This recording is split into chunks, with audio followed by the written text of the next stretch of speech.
can't believe some of the things that are happening in Afghanistan right now.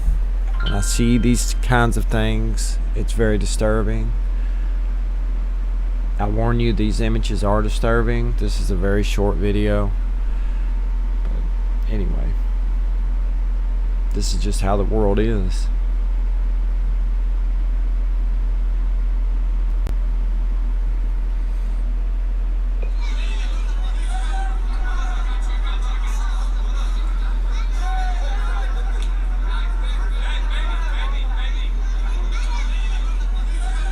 At least they're saving the baby. But how many more people that they didn't save?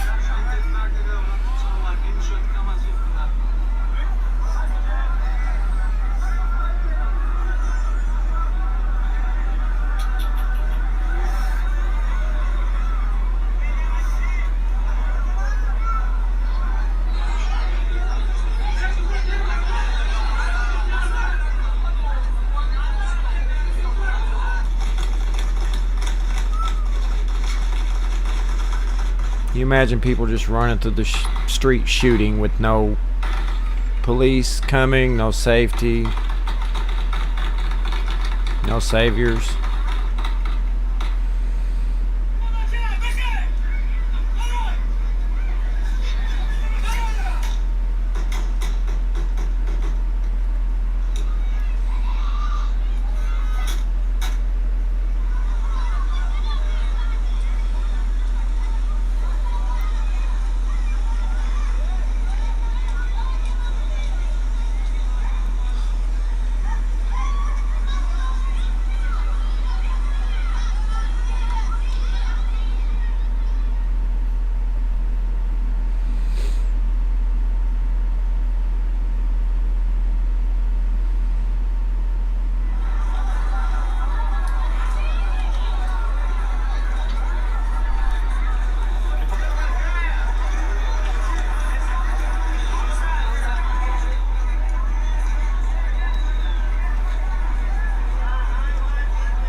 Oh my God.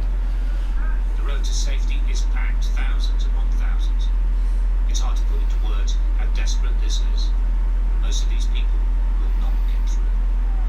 Stay there! Sergeant Major Gaz McMahon has a man's passport. On a container, he calls him forward. A Talib fighter lets him through.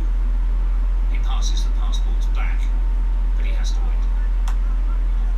The shipping containers are being put on the road to keep the gates of the British compound clear. People funneled through.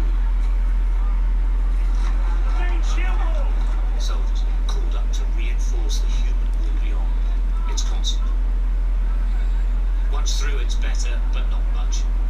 Again, thousands penned in as the identification process goes on. British and American troops are now working together, trying to differentiate the countries evacuees should go to. It's fair to say the soldiers have never seen anything like this, even the old hands. Sometimes you have it like absolutely rammed with people pushing and chaos outside. Other times it sort of calms down. What happens? Some days you can manage to get out of the crowd down.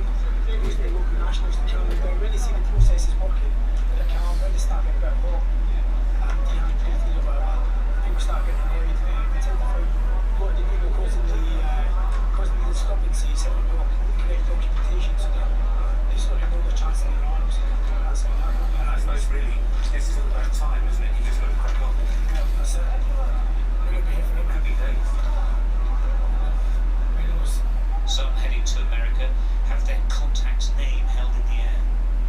They've been here for hours, and Spencer hasn't come. We've been in contact with the crowd is just crazy. No one is helping, I don't know. If this keeps going, no one will get help. We are requesting the government to fix this. Are you going to America or to... America, I've been working with them for 5 years. It's hot, blisteringly. British soldiers spot a baby in danger. They take control. With their family in tow, they make their way to the British compound. These are combat soldiers, remember. They also care about what's happening to the people here. Well, it's absolute pandemonium, but funny enough, it's not chaos, it's actually just chaotic. The British and American soldiers are now working together, and that is a massive change, and it's really improved the system, but they're still trying to separate the people. You look down here, I mean, there are thousands. They're working their way through it as best they can. What I remember, though, is if you come this side, beyond the containers, it's absolute chaos down there, and they're just queuing to try and get inside. Over the heads of the evacuees, another transporter plane takes off. That's what they're here for, the flight to safety. In the midst of all this sadness, sometimes, just sometimes, you see joy breaking out. They are going in. Wahid was a British Army translator in Helmand. Now he and his family are going to the UK. It's been agreed. This is a very happy day in my life. Yeah. Have you got family in Britain? No. So it's the first... Yeah, I'm going to go to Britain. That's my first trip to Britain. So you're waiting just to get Yes, Britain? yes. Was it scary outside? Yes, it was very scary. It was very hard to find outside. Like a zombie. Yeah. Like a zombie. So zombie land. Yeah. Yeah. What are you most excited about the first? To educate my family and my children to Britain and Britain and become an engineer or doctor in Britain and serve for Afghanistan and for British people. Do you know where you're going? No, I don't know. I'm sure. I'm not sure where we'll be, but it will be Britain and somewhere. Yeah. Time is running out for this evacuation. There is no doubt in that. It's just a matter of how long. Not everyone who should go will. The majority in the streets outside will not. Very soon, they're on their own. Stu Ramsey, Sky News, Kabul.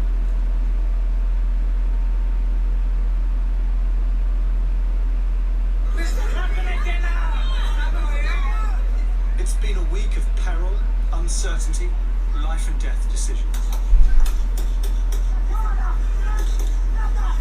But at last, a British family of 13 has made it through this cauldron.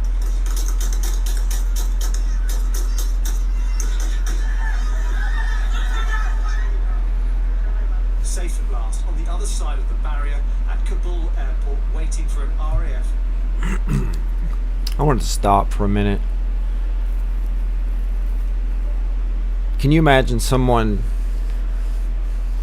you're outside your home and someone is running around up and down the street with a large rifle in their hand, just popping off rounds at random to people, shooting people, and nobody's coming. There's no help. There's no savior. There's no police. just these armed thugs running around, just basically at free will. They can do whatever they want because over there the government's fallen. The heads of state have fled for their lives. I mean, how did this happen? How did this? I just don't understand how this could be allowed to happen. I mean, America was over there helping people, and what happened? I mean, where'd they go? I don't understand it. Flight home. Everywhere around the city, everywhere around us, tell them on the big head and big gun. When I get here, I'm just so relaxed now. I'm thinking I'm like back to the UK. I'm so happy now. The Zahiri family had flown to Kabul from Heathrow in late July for a double wedding in the Afghan capital in early August. They'd travelled with young children and were booked on a flight last Monday that never left. By Tuesday, their world was caving in. The Taliban were conducting searches below their flat.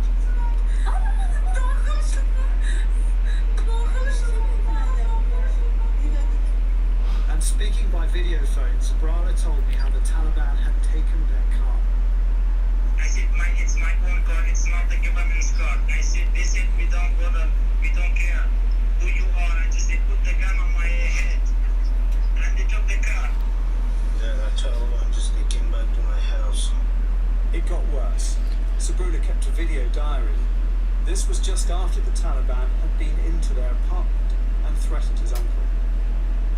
To be honest, we are so scared. I don't know what we should do. And they said, just why you keep these guys in your home. This kid from United Kingdom. You should kick them out. And just till yesterday, he was hiding in his house. Ajmal Habibi was the man hiding. Between his flat and safety was a rat run of bandits and checkpoints. This is footage from another family trying to get through the city, but on Thursday the Zahiris were on these streets attempting to get to the airport when they were stopped by the Taliban. We tried to go for the flight, and the Taliban attackers, and they hit me with a gun, with the AK-47 in the middle of my chest, and I fell down on the floor. So they hit my ankle as well, they hit me, and they hit these guys as well. They knew even if they got past the Taliban, the crush outside the airport was another hazard. But they understand why people wanted to get in. People want to run away from this country. They hate this country now because this country is gone now. In my opinion, this country is finished. Never gonna be back like same before. I pray everybody gets help over there. Thanks for watching, guys.